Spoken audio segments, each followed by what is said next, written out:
All right, this is group 135. We're going to show off our project. So we're running the manager, and on this computer over here, I'm going to run two users. One of them is named Zach, which I will register, and one of them is named Thomas, which I will register. Now over here, I'm going to run 3 disks.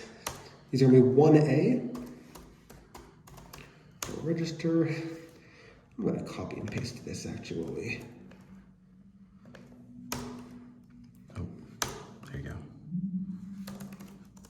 Register and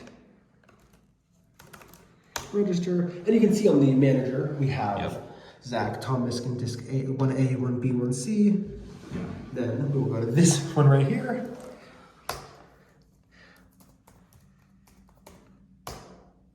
You are learning right now why 4 endpoints is a little bit, all right, I'll type it all 3 times. I'll cope. And you.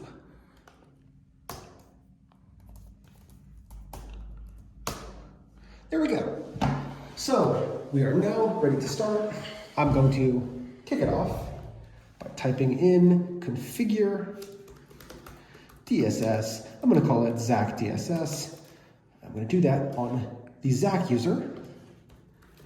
Configure DSS, Zach DSS. I'm going to make it 3, and I'm going to do 2048, because why not? And DSS is lowercase, of course. There we go. So as you can see, we get a success response.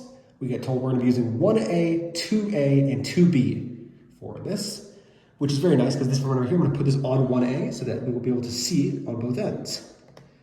Now, I'm going to run copy, and we're going to copy over day of affirmation. See if you can get both of these in the shot at the same time. Yeah. Just that when I run enter, there we go. Yep. As you can see, day of affirmation has been copied over. Now I'm going to copy over in Flanders. Copy in Flanders. Yep, there it is. There it is. I'm going to copy over Tale of Two Cities.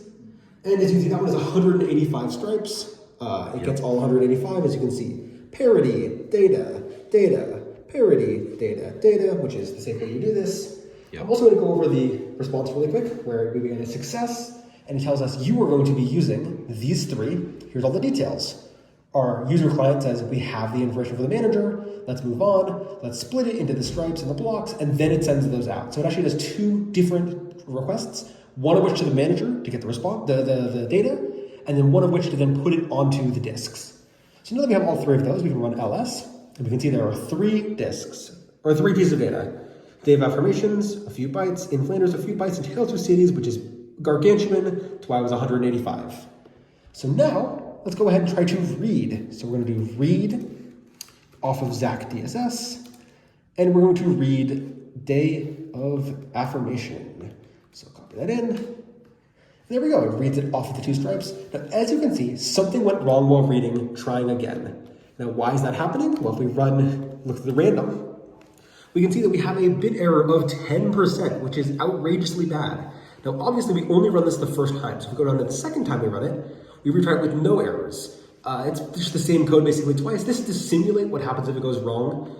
It will, if it goes wrong, keep looping this over and over, but only does it badly the first time. So let's look at the day of affirmations output, and we can see that the output and the input are the same thing. It's the ripple of hope speech, same information. Now we were told to do this on the side, so I'm going to do this really quick. I'm going to cd into socket first, apologize. And then I'm going to run diff off of day of affirmation and day of affirmation output. And as you can see, this response is not what I'm used to. I'm used to there being nothing when they're the same, but this is the new PowerShell way to do it. As you can see, if I delete both of them, these are now 2 blank documents, and it runs the exact same answer, so it has this. So this means that these 2 were the same. It copied over perfectly. I'll go ahead and close that now, and now we're going to move on to Thomas. I'm going to move it on to Thomas's side. Oh, how exciting. You get to make your own DSS now. Oh boy, do I? Yeah.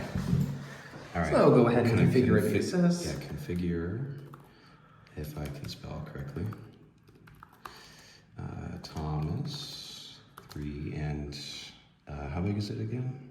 Oh, this is going to be, this is going to be the really big number. A particular also, large it's number. Thomas DSS, so if you want to switch that really quick. Good catch. It's going to be 3, 2, 7, 6, 8.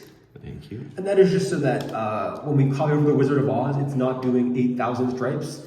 It did a lot of it last time and it was really miserable. So let's copy over the Wizard of Oz. There we go, and only does it in 3 stripes. Now, if you can do ls really quick. Yep, and we see we have Zach DSS here with all the same files that were there before, and Thomas DSS now, which has the Wizard of Oz, which is, of course, very large. So what happens if you try to read in Flanders? Yeah, what if I want to read that? Oh, I should just copy it.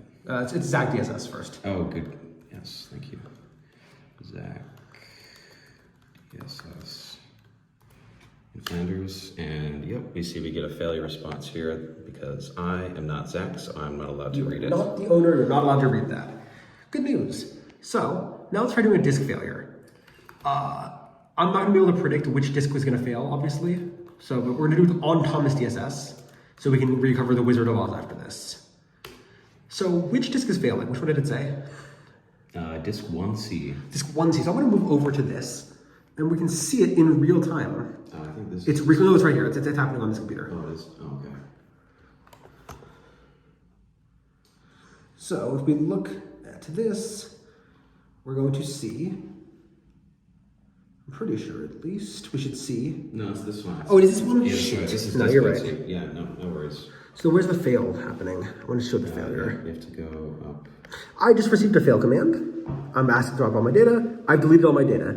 And then you can see that as the main computer is slowly stitching everything back together, it receives the blocks back basically. So it's like, these are the blocks that you should have had. I'm giving them back to you. And on this side, you can see a very similar thing, which is that it says, hey, can you please make that computer fail? That is fail. It makes it fail. And then it stitches them back together while slowly sending them one at a time. So now that we've stitched it back together, let's try reading the Wizard of Oz. Wizard of It's Thomas DSS. Oh, yep. That's...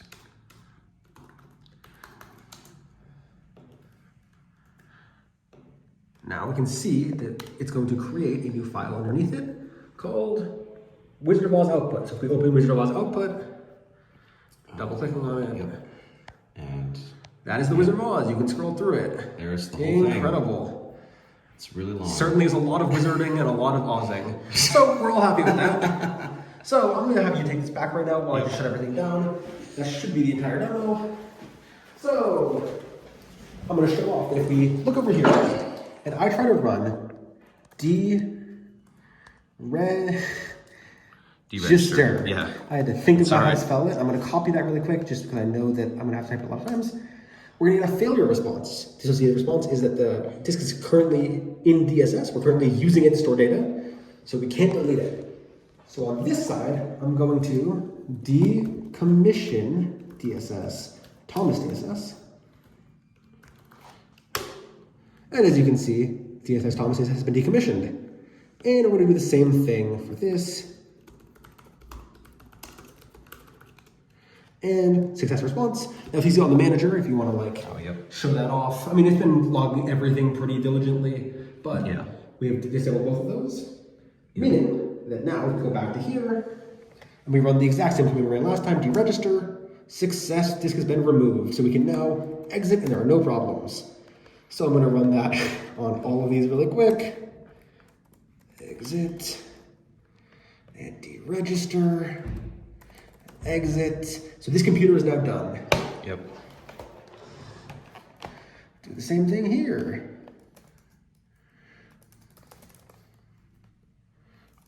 I think you spelled it wrong.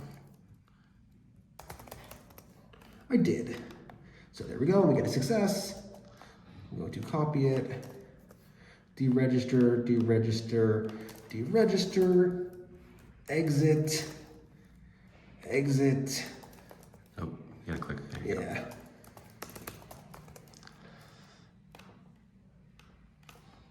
And exit. So that's another one down. Yep. Now, these are all the disks done. we get to deregister the users. So deregister exit on this end and deregister and exit over here. So now if we look at here, the manager is very sad because they just got a bunch of deregisters. So deregistered the users and every single disk.